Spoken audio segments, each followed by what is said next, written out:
the 4 keys. We have a live coaching session, and this is our week 4 for the magnetic alignments or of manifesting a new reality.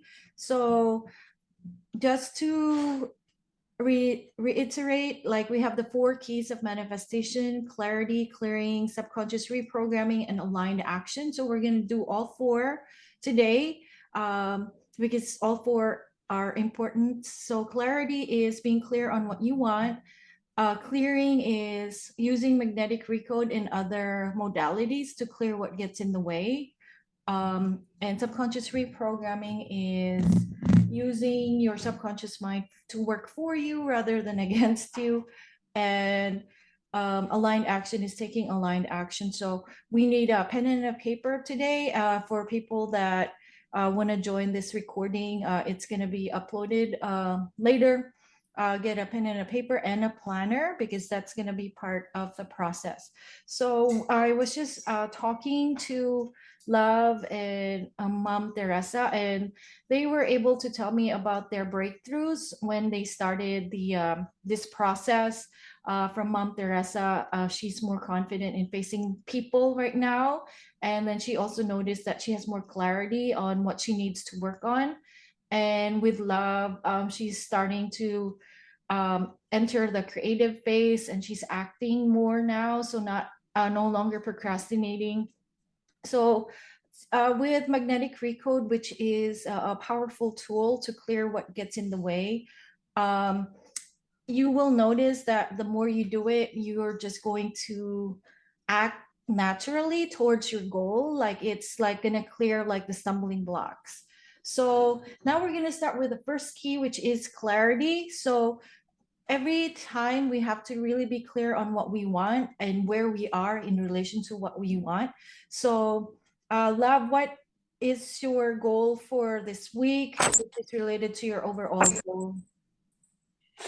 Yeah, for this week, I'm going to start a chapter. Actually, I have a couple of goals, and but to start a chapter of the book I'm writing, and then another one is to uh, shoot my YouTube first YouTube content in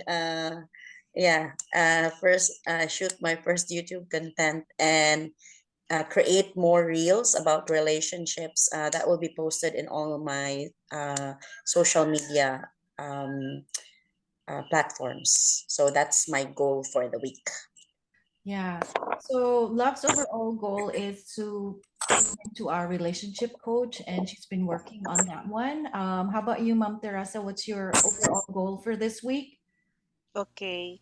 Um, for this week, my goal is to update my FB page for real estate, and then I will also be consistently posting reels or posts in more on Facebook, but I want also to develop my TikTok account, and then to consistently invite people to be my real estate agents, around 5 people per day. Oh, that's Yeah, good. Oh, yeah. so Mom Grace has joined us. Mm. So we have another participant. So that is your goal for this week. And as so your overall goal is to become like you said you wanted to be a lead magnet for real estate Yes. brokers in Mm. Cebu, or is it Cebu or the Philippines? I'll start with Cebu, and then I have many friends all over the Philippines, and my sisters are in Australia, so I will also be tapping them. Okay. So how about you, Mom Grace? You just joined us. What's your goal for this week? And if you can't, okay, Mom Grace, are you able to join us?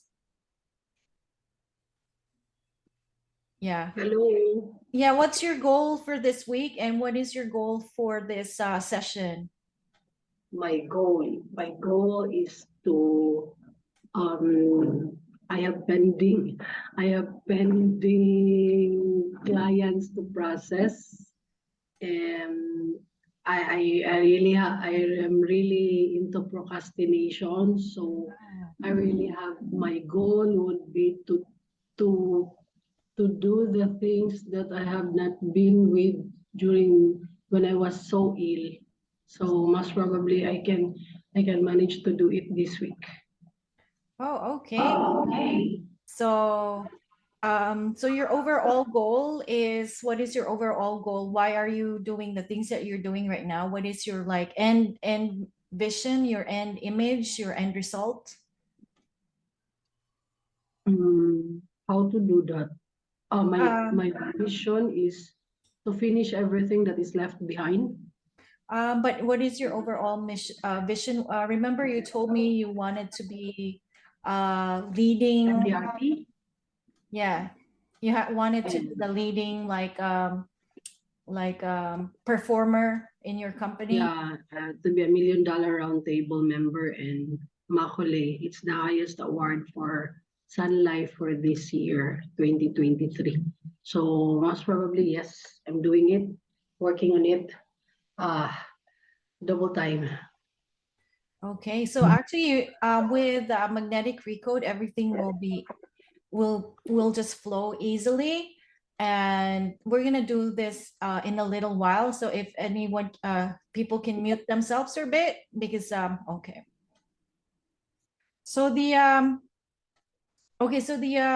next key is clearing. So clearing what gets in the way. So a lot of people here are stuck, like especially Mom Grace. You said you're procrastinating. Um, you're not really like acting in alignment with your goals. So magnetic recode is actually discovered by uh, Gary Flint. The process was developed by Gary Flint and then Colette Stryker. So they were psychotherapists. And what happened was they realized that we have three levels of mind, which is the conscious mind, what you're aware of right now, and the subconscious mind, which controls everything. Subconscious mind controls our breathing, circulation, all of our programs from childhood, all of our memories, even sometimes um, memories from the past generations as well. They're stored in the subconscious mind. The thing about subconscious mind, a lot of people have the subconscious mind is not working for them, it's working against them, because unfortunately there's programs, especially from families, right, that's been added in that doesn't serve people. um, Especially like we were talking about it last week with Mom Teresa, with generations from the past were saying like, oh, you have to work hard, work hard, work hard. So yes, it works in their generation, in our grandparents generation, because they were farmers, so they tilled the land, or they were fishermen. So definitely working hard meant prosperity. But in this day and age, we have developed into like, you have to work hard as well as work smart, but you have to really work smart, because even if you work hard, you do the manual labor, like you really like work yourself to death, right? So and you get sick because you're overworking yourself, you're over anxious, stressed out. So that is, so the belief from our ancestors before, that you have to work hard, doesn't really translate to this generation anymore, because you have to also work smarter. Working hard doesn't really translate to more prosperity anymore. As you've seen, we have manual laborers, we have people that are just doing the same like manual work, manual labor, but their salary is so low, their wages are so low, because this generation, unfortunately, they fortunately or unfortunately, it's just change. They value more uh your knowledge, they value more your other skills, not necessarily just your manual labor, or the work that you do manually. So working hard, it doesn't translate anymore to prosperity, not like before. So we definitely, so our subconscious mind stores that information, and that's what, unfortunately, a lot of us work with, that like mindset. So, and then there's the other memory that we have, or other level of our mind, which is the superconscious. So the superconscious actually is the one that can see everything. Everybody has a superconscious mind. It's the higher level of mind, our higher self. It's actually connected to, the divine. It's connected to the field, infinite field of possibilities, and it sees everything. But the thing is, we don't usually use it, because some people use it like accidentally through prayer. When you use prayer, sometimes there's like a miracle that happens. But so Colette Stryker realized, and then Gary Flint, they realized like, oh, there's a part of our mind that can actually see everything and can see why we get stuck. And it's connected to 7 generations before us. And then it just sees the patterns. And the thing is, information can be passed on. If you read Bruce Lipton's work, there's a lot of YouTube videos there. They actually realize that information can be passed on from the next generation, and then the next generation, and the next. So if you consider DNA is actually, um, cellular memory. It's like remembers the information from the previous generation. And sometimes the patterns of behavior are also passed on to the kids, because I remember a family, and this is real. So the mom and the dad, so the dad was like abusing the mom physically. So their behave the children, the four kids grew up with that, like with that programming. And then they all of their relationships are in some way abusive, because they realize, oh, this is the normal. This was my mom's normal, maybe that was grandmom's normal, that to be in an abusive and like toxic relationship. So the kids, like, unfortunately, their subconscious mind absorbed it. And then so they grew up, all four of them grew up to some degree with abusive and dysfunctional relationships. So that's the importance of, like, sometimes what you do right now can have an impact on the future generations, and on your, like, what you call that, your ancestors as well. So remember, there's people that have like alcoholism or addictive personalities. So maybe the dad was the alcoholic, grandfather alcoholic, and then the kids are also like alcoholics or addicts and stuff. So it can be passed on. So what we're gonna do right now is, we're gonna, using magnetic free code, is we're gonna remove family entanglements. So what it means is that whatever the information that was passed down from our ancestors that no longer serve us, like, maybe toxic relationships, maybe being poor, poverty, generations, there's generational wealth, right? Like, people have like good programming, and they grow up, and then they're rich because that was their programming.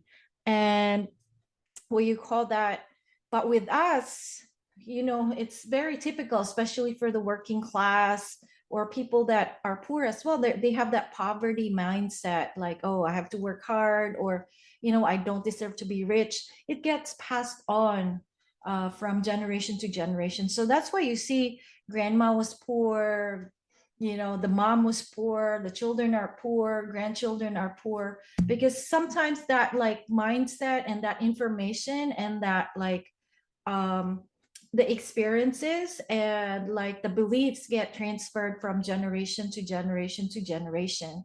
um but if it's a positive one, you see generational wealth, right? So great grandpa was, and I see that in the US as well, like, great grandpa was a wealthy merchant, and the kids, uh a grandpa, and then mom, and then the grandkids, and then the great grandkids, they have generational wealth as well. But you see that in the Vanderbilts, they used to be considered like billionaires, but so only like one or two generations were wealthy, but then they actually like went back to the poverty mindset, and right now they're like not as rich anymore. So you notice that patterns of behavior and beliefs can be passed on. So whatever your goal right now, whatever it is, what is it? So just ask yourself right now, what is it that you want to create right now? So write it down. What is it that you want to create?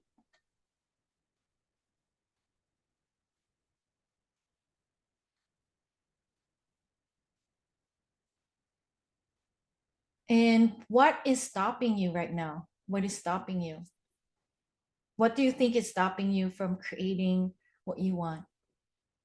So write it down.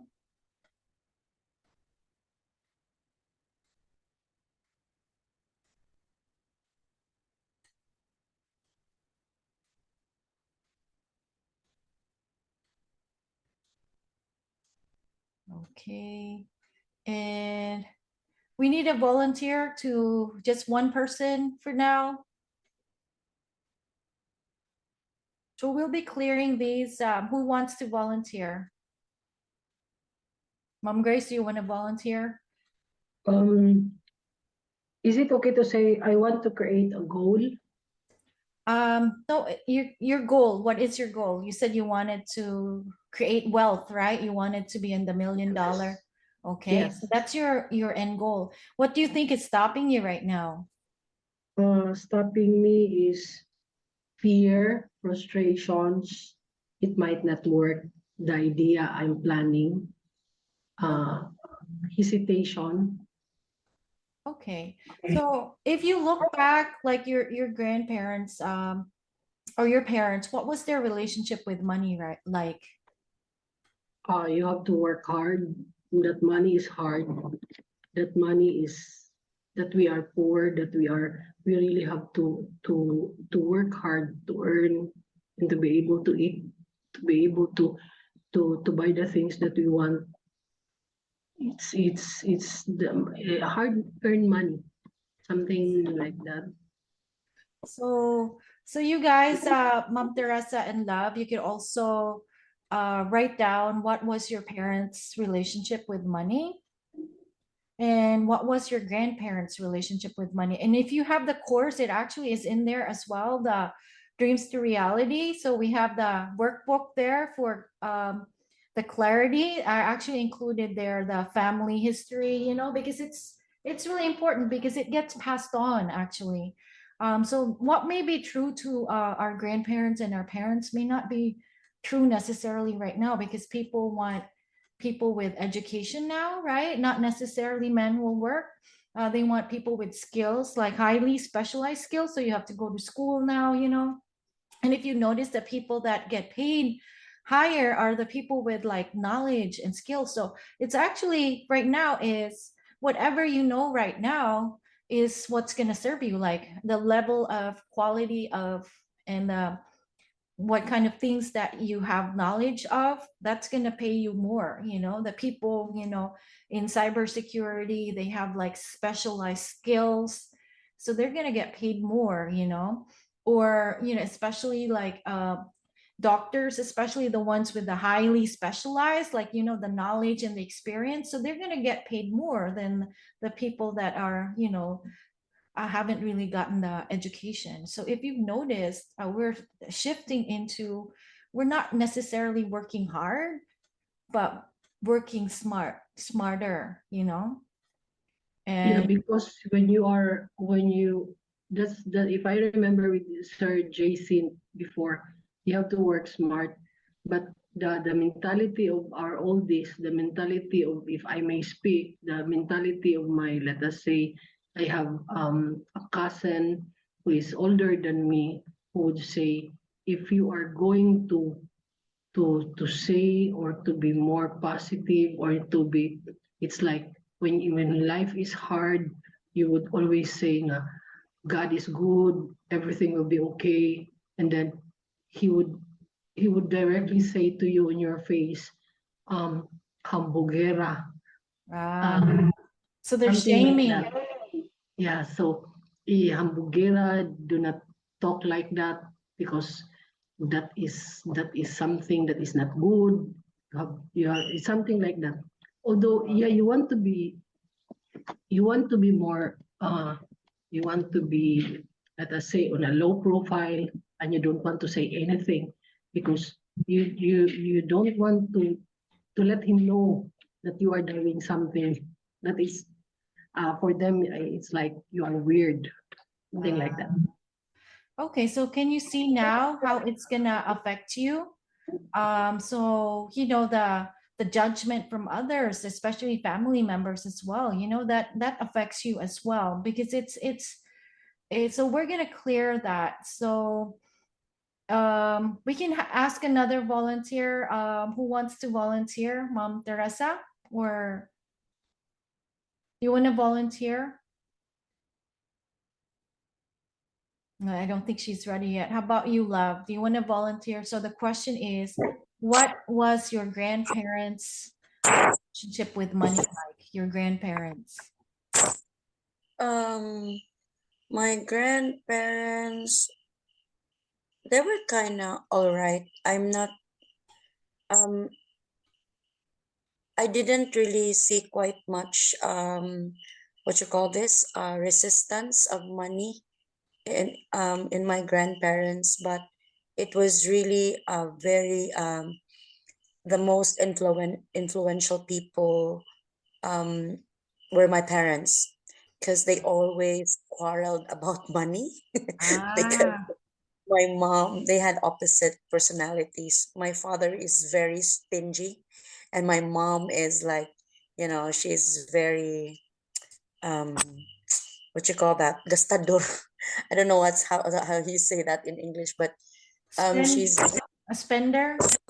yeah, she's like a spender. Yeah, she's not really, she I think because she grew up that because my grandparents, especially my grandfather, is Uh-huh. very hardworking. He's a farmer, so they had a farm. So there were lots of money then because of the harvest, and also she Ah, didn't really have much issue with money. So she wants to spend. She wants to spend. So money for her is like, it's just money. So what is money for? You can spend it. But my father, a very deep rooted, if he has money, he would say he doesn't have money.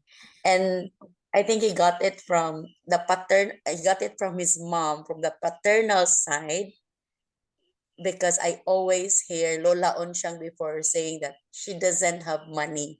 So actually the issues of money is in the paternal side. That's very, very difficult or challenging for me. So yeah, growing up, that was my orientation. So it's like um, maybe I'm experiencing financial hardships through the years because like for me, like money is like so hard to be comfortable with money because like there were so many quarrels around it, and then even if there is money, you say you don't have money, so what kind of relationship am I building around it? So because that was my orientation, but I've been aware about abundance and all, but that was the really challenging stuff I grew up with. So oh yeah. yeah. So can you imagine if you're a little girl or a little boy and then your parents are quarreling over money? So I think most kids would grow up like, oh, money is not good. It causes my parents to argue. So therefore, I'm just gonna get rid of the money because money is not safe. Having money is not safe. Money equals argument. Because Yeah. and yeah, you can mute yourself, love, because of the sound. Okay. So because to a 3-year old or a 4-year old, when you're just developing your personality, uh having money might be what might be equal to, oh, they're just going to argue, so there's no peace when I have money. Therefore, so when you grow up, can you imagine, like, I'm just going to get rid of money, or I'm not going to have money because money equals, not having peace in the family. So money is not good, basically. To a 3 or 4 year old girl or boy, that makes total sense. Like, oh, so they're fighting over money. So it means like money is not safe. Having money is not safe. So can you see that this can have an impact on your future version of yourself? So we're gonna clear that as well. So write that in, love, anything relationship with money, relationship with success. So your parents relationship with success, your grandparents relationship with success, write it down, like whether good or bad, you know and part of the process of clearing family entanglements is actually like what Love said, like her maternal grandparents were good. So you can also, during the superconscious process, we can also pass the good stuff on to the onto you, because they were onto something, right? Because they had money. So same with me as well. My paternal grandparents were really loaded and stuff. So it's actually my maternal side that has like issues with money, you know and also there was fighting about money as well. So I also have this mindset like, oh, money is not safe. Having money is scary. um so but not all of our relatives, our ancestors, had like negative relationships with money. Sometimes they were doing better than us, especially my paternal grandparents. Like I heard like our relatives from before, our great grandparents would burn money because they were like, oh, I have too much of this money. There was actually like, and I think this is very true. They actually burned money because they had so much money they didn't even know what to do with it. So that's crazy if you think about it. But yeah, I heard that a lot of times, like, oh yeah, our great grandmother or grandfather would burn money because they would just show like, oh, this is nothing. I can produce more. And then they had that mindset that they have an abundance of money.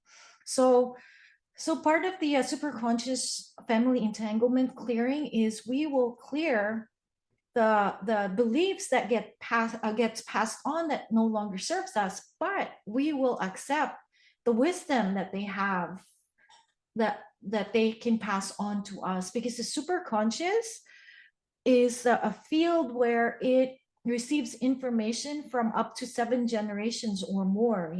They're finding that actually it's more like, generations and generations can actually receive information. Like that's what the DNA is there for. DNA is actually information. It gets passed on from generation to generation to generation. So the wisdom and the beliefs can also be passed on to us, provided that we open into our superconscious, which is our higher self, which is access to the infinite field of possibilities.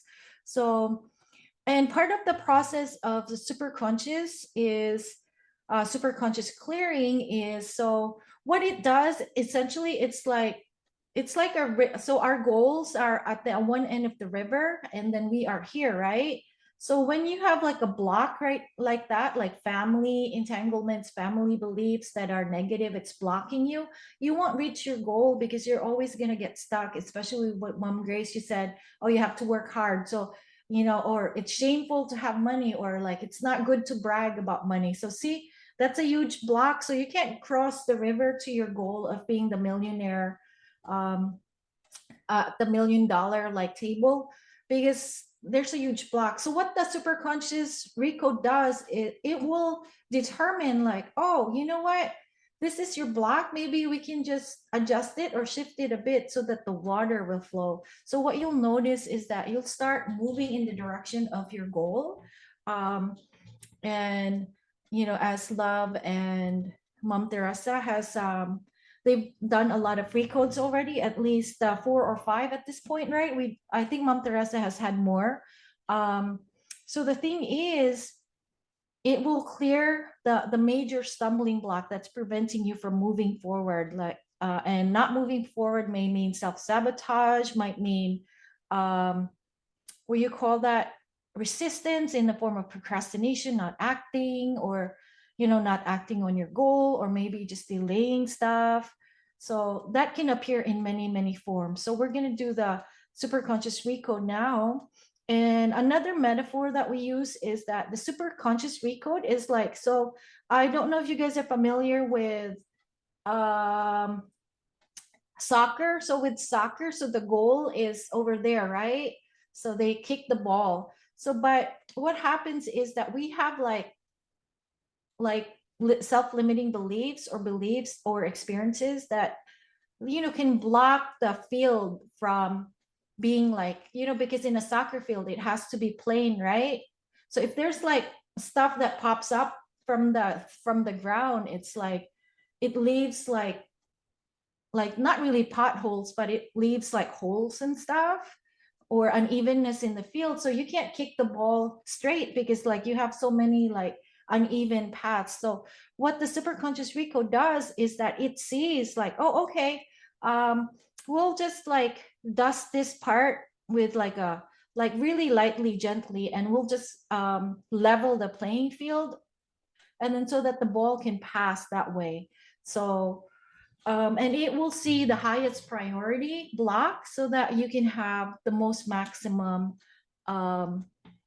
benefit from it. So what we're going to do is, so we're just with that in mind, so keep in mind your parents, your grandparents, your relatives from at least 7 generations before you. So we're going to start the process right now. Okay, so you're going to close your eyes and you can just nod your head, but super conscious, can you allow me to access everybody's super conscious field for this recode? So you can nod your head if you're asked, if you're allowing, okay, and reconnect it back to the matrix of the universe. So breathe in and breathe out. Breathe in and breathe out. And at the count of 5, you're going to open your eyes. 1, 2, 3, 4, and 5. Open your eyes. Okay. How did it feel? Can anyone volunteer how you felt? So some people are still going to be processing, and they're going to be processing for hours or days. Actually, I'm processing right now too. I can feel my crown chakra tingling. It's very powerful, actually. I felt that. I still feel it. I feel it at the back. So weirdly enough, when you say back, the back is it means the past. So it's clearing stuff from the past. So if you feel any like back like heaviness, or like mine is like pressure on the back, it's so weird, especially shoulders too, right? So because we always have like it's like our ancestors are putting their hands on our shoulders, so it seems like, oh, you have this burden to carry, but you release it with love. So I'm just going to ask you guys individually. So love, we'll start with love since you're at the top. What was your experience? Actually, I was kind of in a trance. It was like half asleep, half awake mode. So I think it was kind of in a deeper level, but I felt like what you were saying, like about the back. It's really true. I feel so light, and there's this race of because my posture is my back is I slouch. Yeah, I slouch. So there's like this unconscious habit, but I think there's really an energy that puts me down. Like, when I eat, it's like I notice myself when I sit down, I slouch so much. So now when I like, there's a feeling of like my lungs and my upper is being raised. And when it is raised, like my throat, so it is the throat chakra, right? Like it's my throat is like it's also expanded. So there's something like there's a clear channel going on. So my back, physically, that's what's happening to me. My back is raised, my neck is like, and my head is like upper. So there's this like a kind of sense of alignment going on. So the confidence level also is being raised, and that's what I'm feeling now. It's like, yeah, I feel like I can do anything. Like the Oh, feeling of being unstoppable. Yeah, that's my feeling now. that's so nice. Yeah. So how about you, Mom Grace? What did you receive any downloads from your ancestors? Like wisdom or information? What information did you get from your ancestors? Actually, not much. I think I can do this, no, on my own. Yeah, you can repeat it I can do again. this on my own. But I'm a little bit tired, but yeah, a little bit tired. Okay, yeah, we come from we just came from the mountain, so doing the outreach. So I think a little bit tired, but it's like I feel emptiness. That's the only thing I remember. Okay, it's half awake, half sleepy. So yeah, it's more on emptiness and Good. n- not. The feeling is the burden is still there. Yeah, I think It's like someone's still processing. I think it might be mm, you. Yeah. mm, You can do it again at a later time, but you will notice it's actually like clearing up. So because in especially in Asian, like especially Filipinos, we are like our family is everything, family is life, right? And sometimes not all of the information that we receive from our relatives and our ancestors, not all of them serve us. There's like the shaming, there's it's so it can be toxic at times, but what this process does is we're taking in the good and then we're releasing things that no longer serve us. So you will notice I noticed it was huge. I can still feel it. Someone's still processing. um it's really like I think we're processing for the entire country probably. Yeah. um yeah, so it's very strong. It's actually still like I can still feel it, so that's good. How about Mom Teresa, are you still there? I don't know if you're still there. Anyway, so you will notice that, and I actually felt the shift too while I was doing the process with you guys. It was just, it's still here like that. I'm still processing right now. It will take maybe a few hours and maybe even a few days, because can you imagine you're processing 7 generations before you from all ancestral lines, the masculine and the feminine, your mom and dad, your mom, your their parents, your grandparents, all of those lines, and they extend as far back, and you're taking in the good and you're releasing what no longer serves you. So that's the purpose. So now what we're going to do, we're going to go to the third key, which is subconscious reprogramming. And just to reiterate, Mom Grace, there's 4 keys to manifestation: clarity, being clear on what you want; clearing, that's what we did. The superconscious magnetic recode is a powerful clearing tool. But it's not the only tool to clear. You can also do emotional clearing and stuff.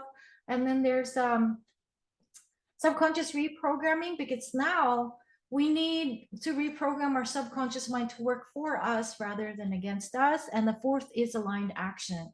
So what we're going to do is we're going to talk about subconscious and how the subconscious mind works. So we took care of the superconscious, which takes care of everything. It's aligning things, but at the same time, our subconscious mind, it needs to be impressed upon. If you can get a book by Neville Goddard, it's actually free on YouTube. It's 100 years old.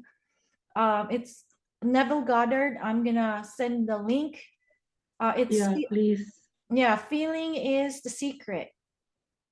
So the that book for me having read it again, like I read it a few years ago and I reread it, and I really, and I have like, I made a TikTok on it for the month of February. It explains passage by passage what it means. Basically, it is the best explanation of how the subconscious mind works. So the conscious and the subconscious mind, what do you call that? So apparently when we visualize, so Neville Goddard discovered like 100 years ago, and of course that's like he downloaded it from, from the field, right?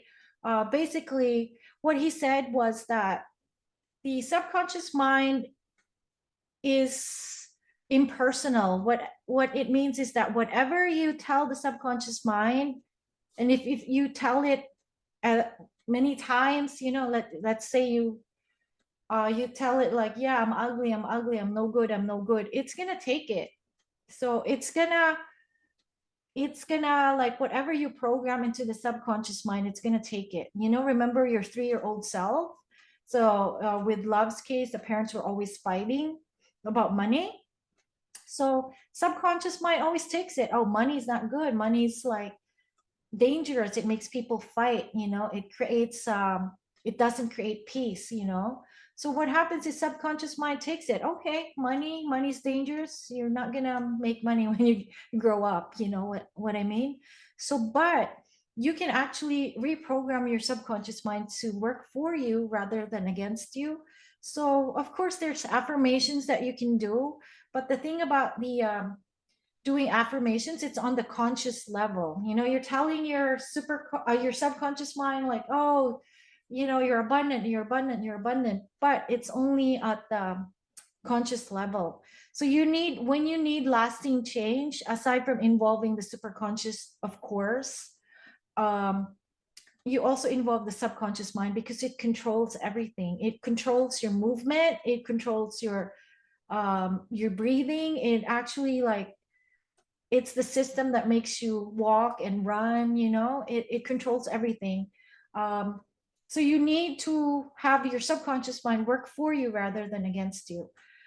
And Neville Goddard discovered that the subconscious mind can be impressed.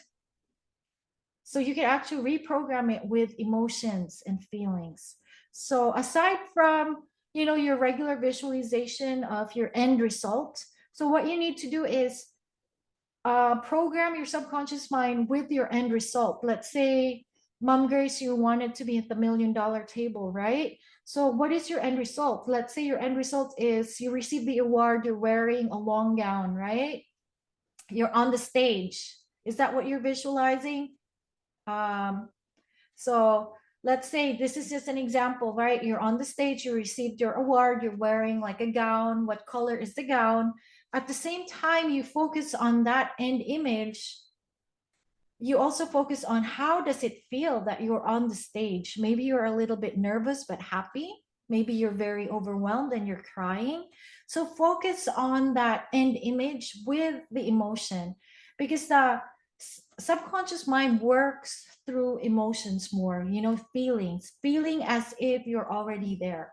So I did this, a few times before. I always I envisioned myself like I was attending a seminar, like for my hypnosis certification. So what I did was I envisioned myself like, I was at the back of the class, and then I was drinking water, and then the uh, the hypnotist was like in front of me saying hi. So I kept on like visualizing that, but my feeling was I was already there. That was what I felt like.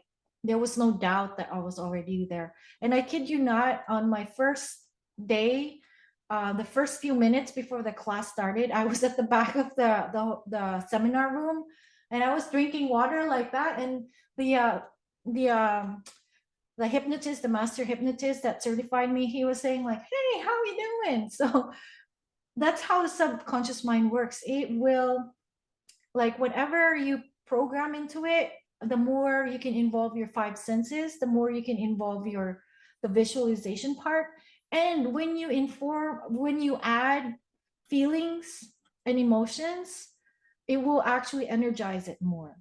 So Neville Goddard also spoke about like doubt. So he said, like, when you have the emotion of doubt, the thing is, when you focus on the doubt, what happens is that it actually like erases the picture. So let's say this is your goal, and then you have doubt. So the doubt now comes in the front field, and then so that it supersedes that your vision. So he said, like, just train yourself to just focus on the end result, feeling as if you've already had the end result, and you can feel it, you can really feel it. And then when of course it's normal to have doubt. So when you have the doubt, so I suggest that you do this, like, oh, when we look at our reality, it's not showing it yet, right? And we start to get doubt. So what you do is, I'm not at my end result yet. So you tell yourself, you know what, I'm not at my end result yet, I'm still in the process of, I'm on my way there. Just remind yourself. So when you see that your reality is not showing your vision, just say, I'm not at my end result yet, So what it means is that you're not there yet, but you're on your way there. So when you see something that's like contradicting what your vision is, you just say, hey, I'm not there yet. So we're going to use the analogy of the and I have to remind myself too, because like as a Buddhist, we tend to focus on the external. So this is how it works out. I know you guys are familiar with movie, right? Movie theater. Are you familiar with the movie theater, Miss Grace? So there's the projection room right at the back. So think of that as our subconscious mind, and what's being displayed on the screen is actually our reality, right? So when you have a reality that doesn't match your vision for your life, you don't like look at the screen and like scratch the screen, right? Of the movie theater. Oh, like, I don't like that movie, and then you start scratching it, because that is only a projection of a cause that you created. So what it means is that, using the analogy of a projector room, when you don't like the movie that's being played, you can go to the projector room and tell the projector, hey, I don't want that movie, can we play something else? And therefore you don't focus on the external, because the external is just a projection. You focus on fixing or changing your mental film, the mental picture in your head. So once you tell the projector, hey, I want a new movie, I don't like that movie that's being played on the screen, and he will replace it with a film that you want. So, and then he will project that film onto the screen, so you are now have a new movie. So it just, whenever you don't like your external reality, there's something that, like, you know what, this is not the movie that I want to play. You go back, instead of trying to fix what's being projected on the screen, your reality, go back. So reprogram your subconscious mind with a new film. So that's where the visualization and the feeling as if you already had it, or you're already experiencing your end result. And then change the mental picture, change the film of your life. So I'm guilty of this as well. I keep like, so I see the result of my causes that I created, but I keep like scratching the end result. Like, I don't like that. I don't like that. And so the thing is, if you keep focusing on the end result, you're going to get more of the end result that you don't want. Whereas you just realize, oh, okay, so that's not the movie I want to play. That's not the movie of my life that I want to play. I'm going to go back, reprogram my subconscious mind with a new movie, with a new film, so that it's going to project what I want. But because there's always the delay, the delay, there's always a delay. So even in a projector room, there's going to be a few seconds of delay. But in our everyday reality, so when you visualize right now, it might not show up right away. So there's going to be an object of like there's always going to be a delay in your projection. So just remember, if you don't want like your reality right now, you can change it. Don't change the external, change the internal. Go back to reprogramming your subconscious mind.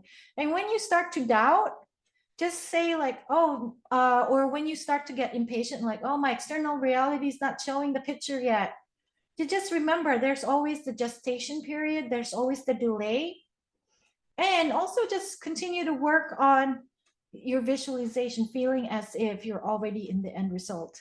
And I'm also guilty of this. So everybody is like, we forget, like we are the ones projecting the film, but we don't like the film and we keep complaining. I don't like that. I don't like low quota, especially for me. Like, my book sales, I'm like, I don't like my book sales, I hate it. And then I keep blaming the book sales, but then, hey, you know what, I can change it. I'm going to put another mental picture so that it's going to project something different. So when you have doubt, just remember, if it's not showing up yet, there's always an object of delay. And then maybe it's either of two things: there's a delay, or you're focusing on that you don't have it yet, and you're focusing on the doubt instead of focusing on creating that mental picture, right? Because the subconscious mind, it's like it's impersonal, meaning, if you say to yourself, I'm ugly, I'm ugly, I'm ugly, it's going to say, okay, you're ugly. So therefore the people around you will say, oh, you're ugly, because they're just gonna, because that's your belief, that's what you're projecting to other people. So you'll find people that say, yeah, you know what, you're ugly. But if you say to yourself, like if you program it like, I'm beautiful just the way I am, and then therefore you're projecting it onto people as well, that they're saying like, you know what, you're really pretty, and that's really true, because sometimes we project our beliefs onto other people, like if we have insecurities, there's always going to be that person that will feel that insecurity and tell you like, yeah, you know what, you're like this and that. So therefore don't blame the people around you or the external circumstances why they're acting that way. It's because that's what you're projecting. That's the image that you're projecting, right? um and so therefore just remember, if you don't like what's being projected out there, change the film, focus on your subconscious mind, focus on reprogramming it with your end vision, your end result, your end image, and energize it with the emotion. So because if you have the emotion of doubt, like if you start doubting, so let's say this is your mental picture, right, of your end result, and then you have doubt, so it's going to block your end image or end result. So therefore, instead of focusing on, I don't have it yet, focus on, you know what, there's just a delay, it's going to come out soon, I'm in the process of, or that's not my end result yet. So just like mentally remind yourself, you know what, that's not my end result yet, and I'm going to work to just reprogram. So I hope that makes sense. Does that make sense? So go back to the projector. Don't blame the film. Just tell the projector man, hey, change change the picture, and that happens, and that anything is possible. I don't know if you know Steve Harvey. So Steve Harvey, he's a millionaire right now, right? Multi-millionaire. He was the host of like Miss Universe, so he's funny. He used to be homeless. He was a comedian that was homeless. So he said that he would sneak into like motel rooms, like, he would like illegally, so that he could take a shower because he was literally homeless. And but he maintained that vision for his life, even if his external reality was not showing what he wanted. He still kept on focusing not on the external, but he kept focusing on the internal. So he still visualized himself, even if it was impossible. And then now he's like, he has a talk show. Nobody knew him before. He was like, he had a talk show. He's a host. He's very successful now, but he used to be homeless, and he achieved his goal when he was like later in life, I think 40s or 50s. And if you guys know Samuel Jackson, so he's that actor, he's very popular. um his acting career actually started when he was 40 years old, and now he's like in his 60s, and his movies are making billions. He was like a no one knew him before. um and Joe Vitale, so Joe Vitale too, he used to be homeless. I think he said he was homeless for 10 years. Can you imagine, homeless for 10 years? um and he lived in a van, I think in Hawaii or something. He spoke about it in one of the courses that I took from him. And he said like he just focused on his end vision, his end results. He didn't care that he was like homeless. He didn't see that. He just saw it like, oh, that's just an after effect of the past beliefs that I had from before. He didn't have magnetic recode too, so he didn't clear for the so it took him a while, but because you guys have that magnetic recode, it's going to take you a fraction of time. So Joe Vitale, as you know, he has like, I don't know, 10 books or more. I think he has more. So he was homeless for 10 years, he said. And I think he's charging like $5,000 for a few hours with him. Like he was like plugging that a few years ago. Like he said, come to me, like come to my ranch and stuff and pay 5,000 and you can be coached and stuff. Um, you are definitely, if you that's what you want, you have the option of doing that as well. But since we have all these powerful tools, why don't we just use them? You had the magnetic recode. So check it out. Joe Vitale is also he actually uses the teachings of Neville Goddard. And I think the best book to start with is Feeling is the Key. It's just, if you listen to the audiobook, I think it's just less than 40 minutes. It's free on Amazon, and not Amazon, on YouTube. And then I think since it's already 100 years old, so I think you can download it for free, because anytime like a work of literature is a certain like 100 years old, you can like download it. Sorry, Miss Jen. The name of the book? um Feeling is the secret, or Feeling is the key. I think Feeling is the secret, I think. Or and also it's Neville Goddard. And I'll send you the link, because Thank you. it's free now, because it's over 100. I think it's 100 years old. So yeah, so start with that, and it will just, because aside from the magnetic free code, so of course it clears the major stumbling blocks, but you also always have to guide your subconscious mind, because when doubt sets in, and now you have to work on like, doubt sets in, so it blocks your mental your image again. So you have to like work on removing that and shifting your attention to what you want and desire. And I think even Sir John used this one. He used the it's called feelingization, feeling as if you already had the goal. Remember he said in his seminar, he said he wanted to go to Boracay, and but he was so broke at that time. So what he did was he was drinking like a coconut, and then imagining that he was in Boracay, even if he couldn't afford it. And then he was working on it, and then eventually an opportunity presented itself that he actually was able to go there. Yeah. So as for you, Mom Grace, maybe just claim it right now. So maybe you can look at your gown, the gown that you're gonna wear, you know, and the jewelry that you're gonna wear when you accept that award. Just claim it. Yeah. Change the picture instead of like low quota. Oh, low quota. That's your mental picture right now. Change what you're projecting, Change the project, go to the projector room, change the image, and then just see you're smiling because that resonates with you. So, and that actually works actually. Preparing the field works, making space. Prepare the field. Yeah.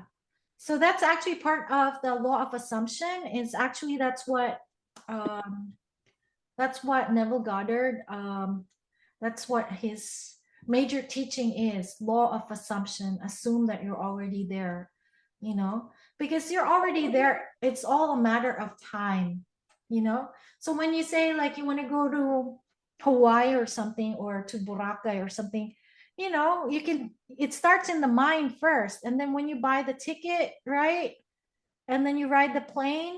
So it's like it all starts here. It starts with a thought, it starts with the intention. So yeah, so I think this is going to be powerful, and I think I'm going to expect like a lot of shifts from you guys. So look at the course, the 4 keys.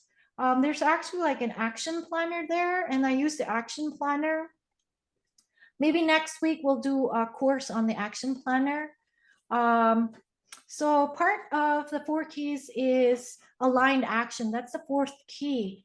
So in the action planner, you actually gonna plot out, your milestones and your goals for the year, the month, the day, the week, and then you're gonna compare yourself on a day-to-day basis, like how far am I in relation to my goal today, compared to yesterday.